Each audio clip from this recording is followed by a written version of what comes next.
BJP ক্ষমতায় আসার পর প্রথমবার বাংলাদেশ সীমান্ত পরিদর্শনে পশ্চিমবঙ্গে অমিত শাহ। চিকেন লেকের নিরাপত্তা জোরদারে আলোচনা এবং শিক্ষার্থীদের আন্দোলন চালিয়ে যেতে সোনমের চিরকুট দাবি আদায়ে ককরোচ পার্টির অভিজাত্যের অনশন। সাবাদা ও নাসিরুদ্দিন শাহর সংহতি। স্বাগত প্রবাসী সংবাদের সঙ্গে আছি আমি মেহেরুন্নেসা মেঘলা। দেখছিলেন বিআরবি কেবলস সংবাদ শিরোনাম। ভারত বাংলাদেশ সীমান্ত পরিদর্শন করলেন ভারতের কেন্দ্রীয় স্বরাষ্ট্রমন্ত্রী অমিত শাহ ও পশ্চিমবঙ্গের মুখ্যমন্ত্রী শুভেন্দু অধিকারী। ভারতীয় একাধিক গণমাধ্যমের বরাতে জানা যায়, স্থানীয় সময় শনিবার শিলিগুড়ির ঝুমাগাছে বিএসএফ এর 18তম ব্যাটালিয়নের সীমা চৌকিতে পৌঁছান অমিত শাহ। এরপর বিএসএফ সদস্যদের সঙ্গে মতবিনিময় করেন। সীমান্ত পরিদর্শন শেষে উত্তরবঙ্গের রাজ্য সরকারের সচিবালয় উত্তরকন্যায় পৌঁছে টানা কয়েকটি উচ্চ পর্যায়ের বৈঠক করেন কেন্দ্রীয় স্বরাষ্ট্রমন্ত্রী। এসব বৈঠকে আঞ্চলিক নিরাপত্তা, অবৈধ অনুপ্রবেশ, কেন্দ্র রাজ্য সমন্বয়, নতুন ফৌজদারি আইন বাস্তবায়ন এবং জন্ম মৃত্যু নিবন্ধন ব্যবস্থা নিয়ে আলোচনা হয়।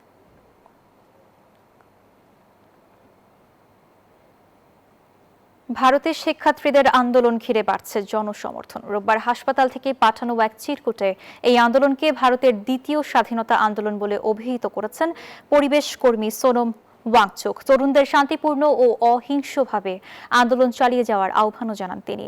এবার দাবি আদায় না হওয়া পর্যন্ত ককরোচ জনতা পার্টির প্রতিষ্ঠাতা অভিজিৎ দীপকের অনশন। এদিকে আন্দোলনের প্রতি সংহতি জানিয়েছেন বলিউড অভিনেত্রী শাবানা আজমি। প্রতিবাদরত শিক্ষার্থীদের পাশে দাঁড়িয়ে তিনি বলেন, গণতন্ত্রের শান্তিপূর্ণ প্রতিবাদ নাগরিকের সাংবিধানিক অধিকার। এর আগে বলিউডের নাসিরুদ্দিন শাহ, অনুরাগ কেশব, অভয় দেওয়াল সহ একাধিক তারকা সমর্থন দেন এই আন্দোলনকে।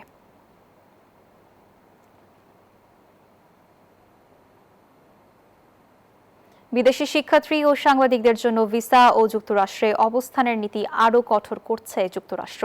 নতুন নীতিমালা অনুযায়ী আন্তর্জাতিক শিক্ষার্থী ও বিনিময় কর্মসূচির অতিথিরা এখন থেকে সাধারণত সর্বোচ্চ 4 বছরের জন্য ভিসা পাবেন। তবে ব্যতিক্রমী ক্ষেত্রে কিছু নির্দিষ্ট দেশের শিক্ষার্থীদের জন্য এই মেয়াদ আরও কম হতে পারে। এদিকে বিদেশি সাংবাদিকরা এখন থেকে এক দফায় সর্বোচ্চ 240 দিন পর্যন্ত যুক্তরাষ্ট্রে অবস্থান করতে পারবেন। তবে চীনের নাগরিকদের ক্ষেত্রে এই সময়সীমা মাত্র 90 দিনের সীমাবদ্ধ রাখা হয়েছে। নির্ধারিত সময়ের চেয়ে বেশি অবস্থান করতে চাইলে ভিসার মেয়াদ বাড়ানোর জন্য নতুন করে আবেদন করতে হবে, অন্যথায় দেশ ছেড়ে যেতে হবে। যুক্তরাষ্ট্রের নিউ ইয়র্কে বন্দুকধারীর গুলিতে নিহত বাংলাদেশি বংশোদ্ভূত মার্কিন পুলিশ কর্মকর্তা দিদারুল ইসলামের নামে একটি সড়কের নামকরণ করা হয়েছে। শনিবার নিউ ইয়র্কের ব্রঙ্কসে তার বাসার সামনের সড়কে ডিটেকটিভ ফার্স্ট গ্রেড দিদারুল ইসলাম ওয়ে নামে সড়কটির নাম ফলক উন্মোচন করা হয়। দিদারুল ইসলাম নিউ ইয়র্ক পুলিশ বিভাগে কর্মরত ছিলেন। 2025 সালের 28 জুলাই নিউ ইয়র্কের ম্যানহাটনের পার্ক এভিনিউয়ে বন্দুকধারীর গুলিতে নিহত হন 36 বছর বয়সী পুলিশ কর্মকর্তা দিদারুল ইসলাম।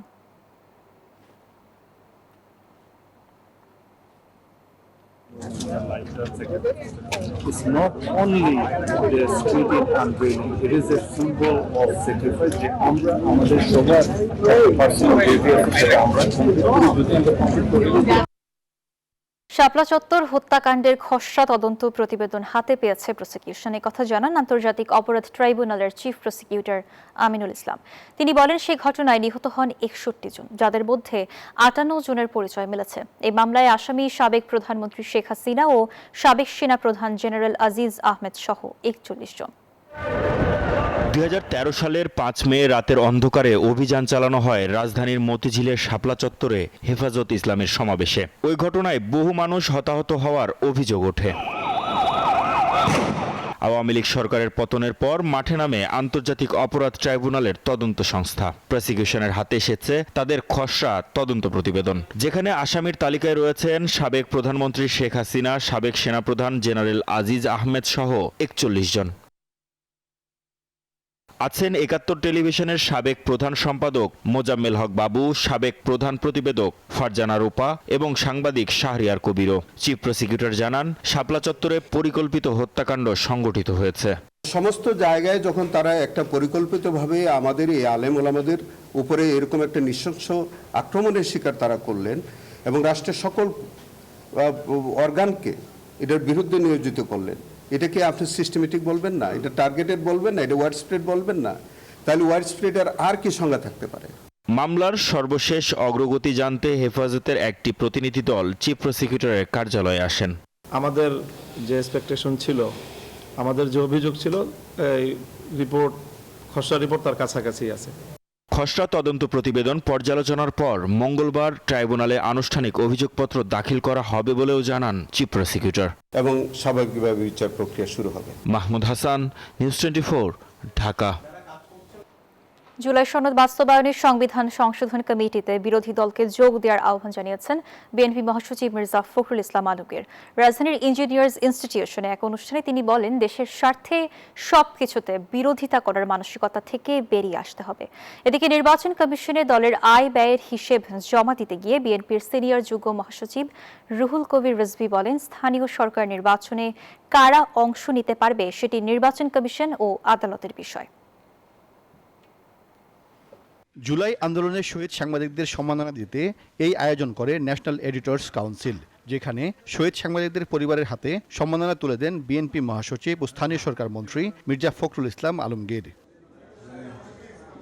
অনুষ্ঠানে শহীদ সাংবাদিক পরিবারের সদস্যরা বলেন, ন্যায় বিচার প্রতিষ্ঠার স্বার্থেই সাংবাদিক হত্যার বিচার করতে হবে। যত সন্তান মারা গিয়েছে তাদের হত্যার বিচার কিভাবে যত দ্রুত সম্ভব এগিয়ে নেওয়া যায়। বিএনপি মহাসচিব ও স্থানীয় সরকার মন্ত্রী মির্জা ফখরুল ইসলাম আলমগীর বলেন, শহীদদের প্রত্যাশিত বাংলাদেশ বিনির্মাণে জুলাই সনদ বাস্তবায়ন করবে বিএনপি। এখন আমরা কিছু কমিটমেন্ট আছে আমাদের, সেই কমিটমেন্টের মধ্যে 31 দফা বাস্তবায়নের কমিটমেন্ট আছে। জুলাই সনদ স্বাক্ষর করেছি, সেটা বাস্তবায়নের কমিটমেন্ট আছে। আমরা চেষ্টা করছি এগুলোকে পুরোপুরি বাস্তবায়িত করবার জন্য। তো আমার খুব খারাপ লাগে, আমি আমার ব্যক্তিগত অনুভূতির কথা বলছি। আমি যখন দেখি যে কতগুলো বিষয় নিয়ে মানুষকে বিভ্রান্ত করার চেষ্টা করা হয়, তার মধ্যে একটু হচ্ছে জুলাই সনদ নিয়ে। বিরোধিতার খাতিরে সবকিছুতে বিরোধিতা না করে সংবিধান সংশোধন কমিটিতে নাম দেওয়ার জন্য বিরোধী দলকে আহ্বান জানান বিএনপি মহাসচিব। বিরোধী দলের আমার আহ্বান থাকবে যে তারা আসবেন, এই কমিটিতে যোগ দিবেন এবং সংবিধানের যে বিষয়গুলো পরিবর্তন করা দরকার সেই পরিবর্তন করার তারা সহযোগিতা করবেন। আন্দোলন তো আমরা বহু করেছি, বহু, এবং রক্তও বহু দিয়েছি, যে আমরা আলোচনার মাধ্যমে এমন একটা জায়গায় পৌঁছি যেখানে অন্তত কিছুটা হলেও আমরা আমাদের পরবর্তী প্রজন্মকে বলতে পারবো যে আমরা তোমাদের জন্য একটা ব্যবস্থা তৈরি করেছি, যেখানে তোমাদেরকে আর মারামারি, কাটাকাটি, প্রাণ দিতে হবে না, জান দিতে হবে না। এদিকে নির্বাচন কমিশনে দলের আয় ব্যয়ের হিসাব জমা দিতে গিয়ে বিএনপির সিনিয়র যুগ্ম মহাসচিব রুহুল কবির রিজভী বলেন, স্থানীয় সরকার নির্বাচনে কারা অংশ নিতে পারবে সেটি নির্বাচন কমিশন ও আদালতের বিষয়। স্থানীয় সরকার নির্বাচনে প্রার্থীদের উপর বিএনপির কোনো সমর্থন থাকবে কিনা সে বিষয়ে কোনো সিদ্ধান্ত হয়নি। প্রচলিত আইন এবং এখন যে আইন প্রণয়ন করা হয়েছে সেই আইন অনুযায়ী কারা নির্বাচনে যাবেন না যাবেন সেটা সম্পূর্ণ দেখা, এটা মনিটর করার দায়িত্ব নির্বাচন কমিশন, আমরা তার কাছেই ছেড়ে দিলাম। রিজভী জানান, গেল অর্থ বছরে বিএনপির মোট আয় হয়েছে 22 কোটি 26 লাখ টাকা এবং ব্যয় হয়েছে 15 কোটি 19 লাখ টাকা। সাইফুল ইসলাম, নিউজ 24, ঢাকা। প্রতিবন্ধীদের জীবনমান উন্নয়নে সরকার সচেষ্ট রয়েছে বলে জানিয়েছেন ঢাকা দক্ষিণ সিটি কর্পোরেশনের প্রশাসক আব্দুস সালাম। রোববার সকালে জাতীয় প্রেস ক্লাবে জাতীয় প্রতিবন্ধী কল্যাণ সমিতির জাতীয় লটারি 2026-এর ড্র অনুষ্ঠানে এসব কথা বলেন তিনি। বলেন, প্রতিবন্ধীরা সমাজের বোঝা নয়, সুযোগ পেলে তারাও দেশের উন্নয়নে কাজ করতে পারে। এ সময় তাদের দেখাশোনার দায়িত্ব নেওয়ার ক্ষেত্রে সরকারের পাশাপাশি অন্যদেরও এগিয়ে আসার আহ্বান জানান তিনি। তারা কাজ করার সুযোগটা পায়, চাকরি করার সুযোগটা পায়, তাহলে অবশ্যই তাদের মেধাকে তারা কাজে লাগিয়ে দেশটাকে এগিয়ে নিয়ে যেতে পারবে। সেই ব্যাপারে আমি অন্তত বলতে পারি যে আমাদের সরকার সেই ব্যাপারে সচেষ্ট। আমি ঢাকা মহানগরীর প্রশাসক হিসেবে বলতে পারি আমরাও সেই ব্যাপারে সচেষ্ট। বিভিন্ন পেশার আড়ালে অপহরণ ও ভয়াবহ নির্যাতন করে চাঁদা আদায়কারী একটি চক্রের মূল হোতা বিল্লাল সহ 3 জনকে গ্রেফতার করেছে র্যাব। শনিবার রাতে দারুসালাম এলাকা থেকে অভিযান চালিয়ে তাদের গ্রেফতার করা হয়। মিরপুর র্যাব 4 কার্যালয়ে সংবাদ সম্মেলনে সংস্থাটির কোম্পানি কমান্ডার বলেন, গভীর রাতে বাবা ও ছেলেকে তুলে নিয়ে একটি জীর্ণ বাসায় নিয়ে যায় চক্রটি। পরে ছেলের সামনেই বাবাকে করা হয় ভয়াবহ নির্যাতন। সহ্য করতে না পেরে বিকাশ ব্যাংকের মাধ্যমে $2.5 লাখ টাকা দিতে বাধ্য হয় ভুক্তভোগী। টাকা দেওয়ার পর তাদের ছেড়ে দেয়া হলে চিকিৎসাধীন অবস্থায় থানায় অভিযোগ দায়ের করেন তারা। সিসিটিভি ফুটেজ, বিভিন্ন ধরনের তথ্য প্রযুক্তি গোয়েন্দা তথ্য সংগ্রহ এবং বিশ্লেষণ করি এবং এক পর্যায়ে আমরা নিশ্চিত হই আসামিদের অবস্থান, যে তারা দারুস সালাম সহ রাজধানীর আশেপাশে এলাকায় অবস্থান করতেছে।